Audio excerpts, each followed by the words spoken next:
স্বৈরাচার শাসনের অবসান হয়েছে।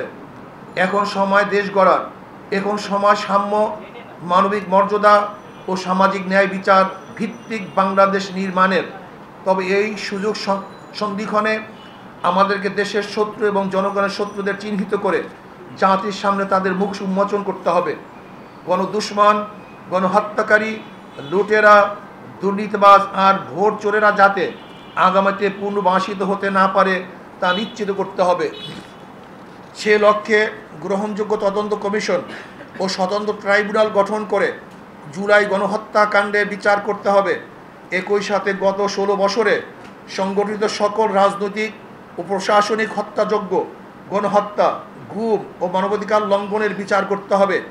এক্ষেত্রে যে সকল ব্যক্তি বা সংগঠন দোষী সাব্যস্ত হবে তাদেরকে রাজনীতি ও নির্বাচন থেকে স্থায়ীভাবে নিষিদ্ধ করতে হবে। 2. তদন্ত সাপেক্ষে বিগত বছর সকল দুর্নীতিবাজ ও বিদেশি অর্থ পাচারকারীদের সকল সম্পত্তি ক্রোক করে রাষ্ট্রীয় কোষাগারে জমা করতে হবে এবং বিদেশে পাচারকৃত টাকা ফেরত আনবার উদ্যোগ গ্রহণ করতে হবে। নাম্বার 3, আইন শৃঙ্খলা বাহিনী, প্রশাসন, বিচার বিভাগ সহ প্রজাতন্ত্রের যে সকল কর্মচারী আইন সংবিধান শপথ লঙ্ঘন করে অপেশাদার আচরণ করেছে তাদেরকে বিচারের মুখোমুখি করতে হবে। দেশের সংখ্যাগরিষ্ঠ ধর্মীয় জনগোষ্ঠীর চিন্তা চেতনা ও অনুভূতির বিরুদ্ধে কোনো সিদ্ধান্ত নেওয়া যাবে না। নির্বাচন কমিশনকে পুনর্গঠন করতে হবে এবং অবাধ, সুষ্ঠু, গ্রহণযোগ্য ও অংশগ্রহণমূলক নির্বাচনের জন্য সংখ্যাপতিক নির্বাচন PR পদ্ধতি চালু করতে হবে। 6. আওয়ামী দুঃশাসনে বিগত 16 বছরে সবচেয়ে ক্ষতিগ্রস্ত হয়েছে এদেশের সাধারণ শিক্ষা খাতের মান ও নৈতিকতা।